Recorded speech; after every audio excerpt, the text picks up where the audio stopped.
Hi guys, and hello to everyone watching back at home. My name is Josh. I am the coordinator of the Scottish Socialist Youth, and I am a third year undergrad in politics and journalism. I'm just going to run you through my 3 key manifesto pledges really quickly. The first is Help Not Harm. I've been involved in the Help Not Harm campaign and harm reduction since joining university. I want to make sure that the previously passed harm reduction motions on testing kits and advertising are properly implemented.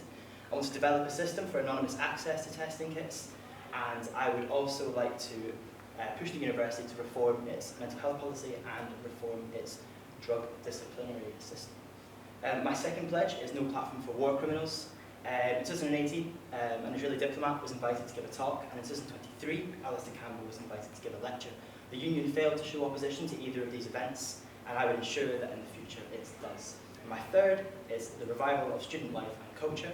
I'm a music journalist. I write for a music magazine. I love music. I love the exposure of small artists. I'm passionate about that. I would like to see that there is events for student DJs and there's events for student musicians to showcase their talent.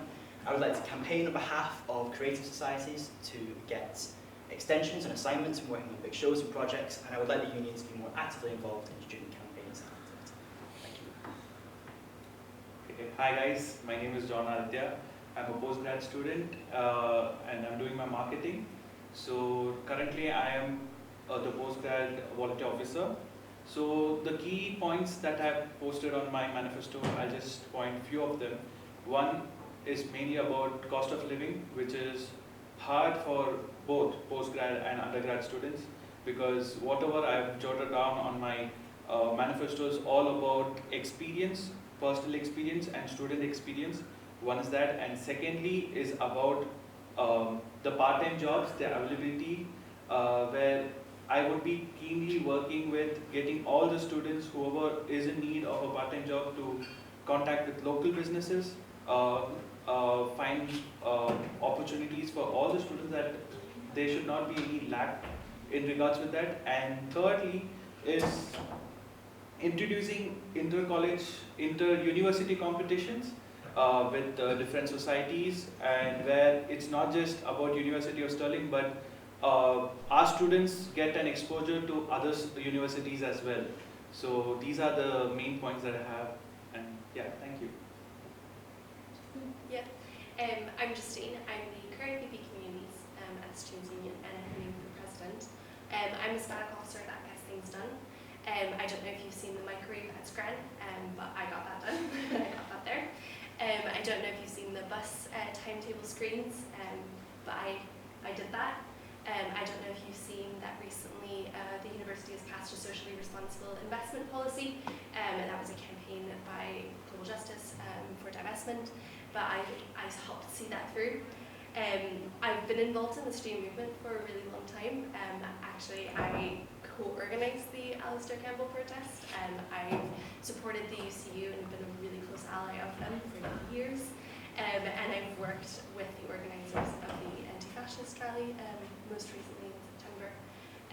So I've really been involved, and I'm still really involved in the student movement. It's part of the reason I'm a founder of the National Student Housing Campaign to change legislation on housing.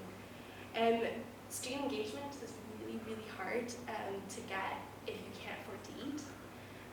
So that's that's why I've had a huge focus on housing and increasing housing rates really, and why I would want to continue working on cost of living as a whole as president. If you get better support is important in general for all students, but by focusing on increasing support for disabled students, you automatically increase support for all students. So that's part of the reason for that as well. As a disabled student myself, I know what it's like, and it can be really, really hard. But yeah, so please vote for me, because I am a staff that gets things done. I'll just start with overall questions. First one would be, what makes you the right person to represent the union president? So since getting here, I've thrown myself into student politics, from the Help Not Harm campaign to better buses to the Scottish Socialist Youth to standing side by side with the UCU. I have participated in rallies at Scottish Parliament for student mental health funding. and getting increased grants and bursaries and cuts to public transport for students, and all sorts of other events. I've really put myself out there, and I think I've done all that there is to do in student politics so far, and I would think I'm ready to take it to the next level. I think I'm ready to take my experience into leadership. Coming to me, I have nothing to brag because this is completely new as an international student. You get 1 year. But what I would say is that me representing myself is all about the driven passion to get a change for all the students, because it is for a person to come outside and speak out is quite difficult, because I have seen people crying about it, people talking that it's not possible for me being an international student to survive in UK as well as in Stirling. So I thought to take up as a voice for them and for every student, not just postgrad or undergrad, but every student who is facing insecurity, or every student who is facing any harm or anything that is hard for them to go through when it comes to cost of living or even food to eat. So I want to be their voice, and I want to stand for them any time of the day. And if I'm given the role and the position to stand for Stirling, this would be just me being for the people. Mine is a completely different answer from both of them. Mine is that I'm incredibly stubborn. I am extremely set in my principles, and and my principles are that it's social justice, it's that I need to stand up for students and students' rights. I mean, that's my job, and that's what I firmly believe in. I've been in the room with the university where I demanded a 10% rent decrease, where it's how we've ended up getting all these things, and we've achieved, a microwave and so on, is because I sat there and I said, no, actually, we're not gonna just let this slide and have a different discussion on it. We're going to decide now, and you're actually going to do it. And so that's why I think I'm the right person. Another question, another overall question. What leadership experience do you have that makes you the right fit for the position? So the last time that I was in this lecture theatre was to chair a national meeting of the Scottish Socialist Youth. I'm also the coordinator of the Scottish Socialist Youth in Stirling. I have led the organisation of a Better Buses campaign, the Help Not Harm campaign, as well as leading the organising of the Alice Campbell protest. I led the organisation of a fundraiser for medical aid for Palestine, which raised £616. I've also led the organisation of a Red Bloc, which assembled to face up to fascists in Glasgow. And I have led a media group in the Scottish Socialist Youth as well. So yeah, I have experience in leadership across the board, whether that be in campaigning and whether that be organisationally. So I can do sort of both fronts as president. Yeah, coming to me, nothing from Scotland basically, but I do bear almost 5 to 6 years of leadership in undergrad. So in undergrad I was the vice president for my college, St. George College, for 2 years, and in high school I was the president for 2 years, and in my schooling house captain and school captain for almost 3 years. So when it comes to leadership, it's always there, and that's the reason, even though I'm an international student, I still took a part of the elections, stating that I can still do a difference. And all of this course of time, I've learned a lot, and I think diversity and something to do with inclusion with international students. So that is the whole point of me standing here with all that experience, just to make a change in Stirling too. It's my turn. Well, I am the current VP Communities right now. I was housing officer before that at Stirling.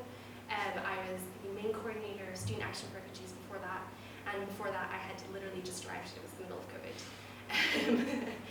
So there is all of that. I'm a founder of the National Student Housing Campaign, which is made up of sabbatical officers across Scotland, all of whom work together lobbying and making as much noise as possible to change legislation on housing, which is, it's massive, and I'm incredibly proud of all of them and all the work. Yeah, I mean, I've said it sort of in my introductory speech, but I've been involved in a lot of different things. I've been involved in co-organising everything related to housing and amplifying student issues related to housing. Since being a student here, I co-organised the Alistair Campbell protest, and I've worked with the organisers for the anti-fascist rally in September 7th. So there is a lot, which I hope speaks for itself. Okay, I will just go over into some more specific questions. I will start with you, Josh. You mentioned that before as well, but you focus, or you want to focus more on harm reduction. So how will you ensure reduction measures like drug testing kits are effectively implemented? So the Edinburgh Students' Union have managed to do this, and I think if they can do it, that proves that we can do it, especially if we build the right links and talk to the right people.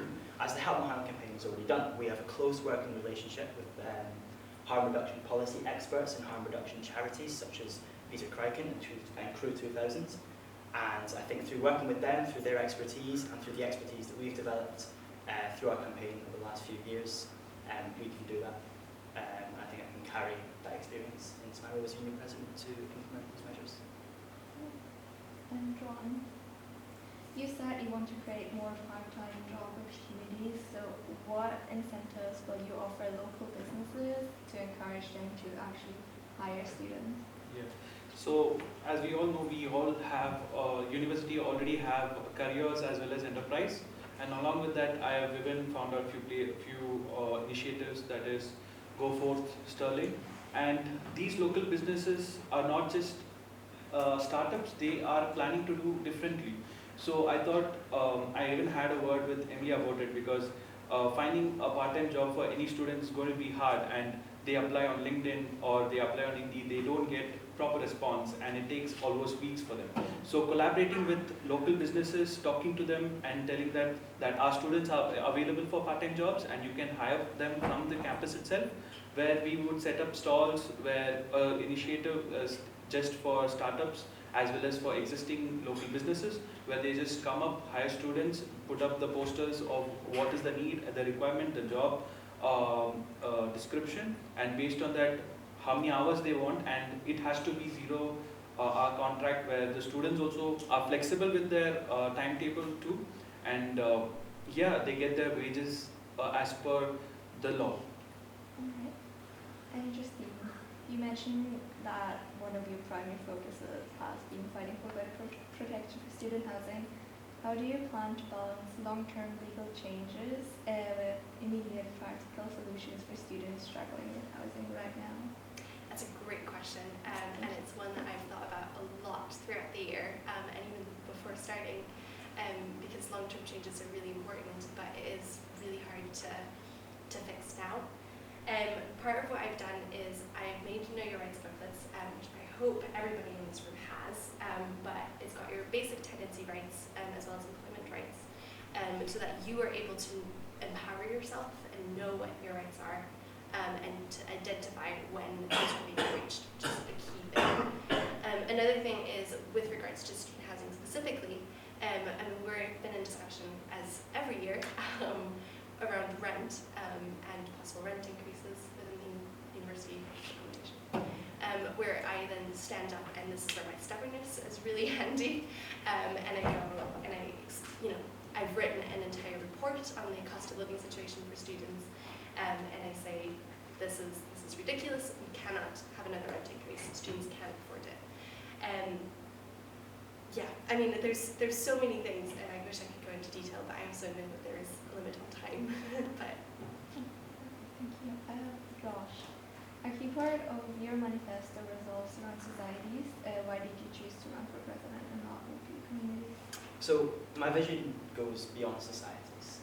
I want to take the values that I've developed across my personal and political life as a socialist into the role of union president. Whether that is implementing harm reduction, whether that is standing up to war criminals, or whether that is revival of student culture. Societies are a key part of my vision and a key part of what I want to do, but the changes that we need are structural and they're political, and I think union president is the role where I can best carry that out. John, in your interview with Brig, you said that the importance that is given to postgrad students is comparatively less than to undergrad students. Do you have any examples of this and what effect this has had on postgrad students? Yeah, so this is a personal experience that I had as well as the students of the September intake. What happened was we were very excited to enter University of Stirling, and we saw the open week that was presented, and mainly for undergrads, and that is the time period we had come in for enrollment. So every international student has to come, they have to present their visa, and there was enrollment going on. So at that point of time, we did saw the programs that were hosted for undergrad students, and we were excited enough to like come and be included. But when it came for the time period of postgrad students, it was kind of less, and the opportunities or the interactions that were posted were very minimal. It felt like the undergrad students are just there for a year, so I think the importance given to them was pretty less. I think each and every student that comes in, maybe a postgrad or undergrad student, they come into a mindset saying that they are students, they belong to Stirling, they belong to this a community. And if you see, as I think most of them know who are there in a part of societies, you don't have much postgrad students there. And the initiative taken there, very less. So you guys think that postgrad students are there for a year, but you don't know the weightage that they carry. It's kind of different, because me coming from that particular field, I miss out with so many communities, I just get missed out with so many societies. And today when I had a word with few societies is when I understood like I could have done a change, I would have brought the change over there. So I think the inclusion of having postgrad students or make them involved should be more. And yeah, that's what I wanted to like put it up. And Justine, some landlords argue that increased tenancy rights could make them less willing to rent to students. How would you address those concerns? Okay, so first of all, I don't think landlords should exist anyway. I think, but they do. It's a system that's incredibly broken, but they do. So students in Stirling are the primary, like one of the primary, well, it is the primary market for housing. And so, I mean, to be honest, what are landlords going to do? Like, just refuse to rent to 14,000 students? I think they'll probably get over it quite quickly. But this is actually why we need increased rights for students and tenancies, and that's why I've been working on changing legislation. It's because we need to balance the rights that landlords have with the rights that students and tenants in general should have. It's not fair that what should be a basic human right, which is to have a home and to have an affordable home where you can actually stay and live in and be comfortable in. Having a home is incredibly important for everybody, really. And we need to balance that, and that should be the priority, not whether or not a landlord or a person is going to make profit. And so that is the focus of the campaign, is to try and balance that as much as possible, so that we level the playing fields a lot more for students. Back to you, Josh. Sparking kits can be quite expensive. How will you ensure they remain accessible and widely available to all students? So sadly, the manifesto is only 500 words, and I'd like to have gone into more detail on spiking because it's a difficult issue to address. It's a complex issue, but it's an incredibly important one. The first thing that I would say is that if getting spiking test kits requires redirecting funds or spending more money, then it should be done. Safety is more important than a lot of things. Secondly, I don't want to stop there. That's just one idea. It's probably the most immediate address that I can think of. But as far as culture, as far as education, and as far as lobbying with the university and government to change policy goes, there's so much more we can do. And I'd like to explore every avenue, and I think the union should be exploring every avenue that it can to address the issue of spiking. John, in your manifesto you focus on promoting sustainability. How will you encourage students to engage with recycling and upcycling initiatives? First of all, I just want to thank whoever is a part of the community, the green and blue space where people are allowed to take free food. So that helped a lot of students. So in that similar ways, I think keeping baskets for clothes. So basically, if there are old clothes that people are not using, so dropping there, so students would be benefited, and still that upscales, upcycle would happen over there.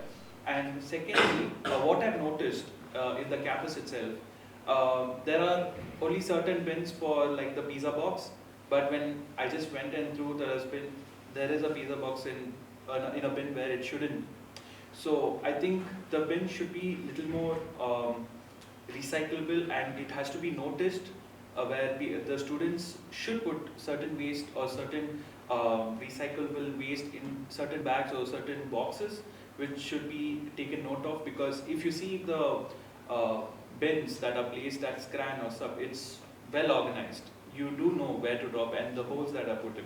I think that should be across the whole campus, and yeah, that's what I would be looking forward. Justine, as you mentioned before, you are the current VP Communities.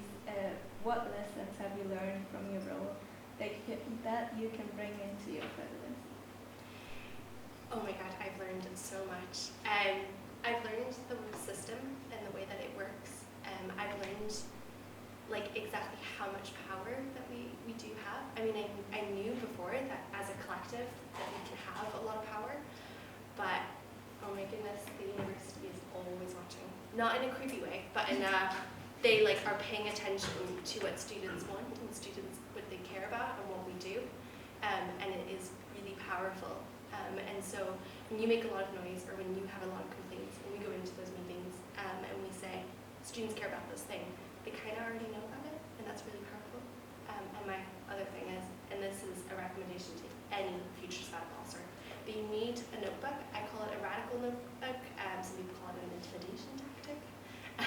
And everybody needs one. All right, thank you. Are there any questions? So first off, from the previous panel, we might think that inclusion and diversity in the job description of the communities, but it's actually president who is supposed to be doing the most when it comes to representing communities. I would like each of you to elaborate on how you would address the current pretty much scaling down of private week, for example, of this kind of collaboration between the union and different representation of organization. So part of my manifesto does obviously talk about societies, as was mentioned earlier, and this is another reason why I think it's so important that not just VP Comms has a close relationship with societies and works closely with societies, but also the president. When dealing with issues about inclusivity and diversity, I think Ali touched on this earlier. I'm obviously not going to be able to deal with all of those individually. It's not something that I'm always going to be the expert on. So I should be talking to and having meetings with and conversations with LGBT SOC, for example, and putting together campaigns and pressure on the university not to downsize these things. And the same goes for any other issue relating to diversity and inclusivity. Diversity is a part of our culture, basically. So I would understand it more clearly, because when it comes to the modern age in India, we have seen a lot of diverse things when it comes even to the new, to LGBTQ and stuff. People are oppressed over there. People are not given a speech or a chance to speak up. So I come from that particular place, and me seeing UK, embracing it is kind of different. And yes, when I compare both the nations, it is kind of different when it comes to India, and I know how difficult it is for them to shine out or come out of it. But here, it is kind of different, and you are given the voice or you are given the chance to speak. But if at all I have been elected, I would make sure that each and every person, it doesn't have to be a nationality or doesn't have to be any sort of gender that they come out. Everyone has their rights and everyone has their voice, and I would make sure that their voice is echoed everywhere. So that would be my whole point over there. Thank you so much for the question. You're absolutely right that EDI is a huge part of the president role. And while it's really important to focus on one aspect in a lot of ways, because that is what we have time for in the year, which mine is on disabled students, it is equally as important to support the societies that do hold initiatives and campaigns in all of the different EDI remits. And so I've supported them as VP communities as much as I can, and the union needs to be the driving force behind a lot of these events, because society committees are volunteers, and we're paid, so we need to be doing that more, I think. Thanks. Leo? So to ask one of the questions I asked the candidates for VP communities here, how would each of you, assuming that you became president, of course, how would you go about filling this room up this time next year, for your hopeful re-election? I think it's about the union taking a more active role in campus life and in student life. My third manifesto point about the revival of student culture deals with that. It's about getting more involved in student activity and student campaigns. If people see that the union is doing something for them, if people see that the union is there, then they will want to get involved. And it takes us taking proactive action. If I get elected, whatever I mention on my manifesto will be done, because I keep up my word. And secondly, filling the rooms, once you get the attention of students, once as we conduct whatever we conduct or whatever we do, and we promise it to the students and the person who votes for us, definitely they are going to be here the next time. And I'm pretty sure that whatever I mentioned and whatever I'm going to do would be done, and the next time, if at all I get elected, if at all I re-elect, I would be just sitting and saying, I've done it last time and I'll still do it the next time. I mean, it's really hard to get people engaged if they can't afford to eat, or if they're worried about where they're going to sleep tonight. So I think we need to, I think we can absolutely get more people in the room next time, to be clear. But I do think we need to look at the overall issues that students are facing, and that's related to housing, it's related to cost of living and the increasing cost of living, and we need to be tackling those issues in order to then allow students to focus on other things, and such as coming to some lovely events like this, or getting involved in societies and clubs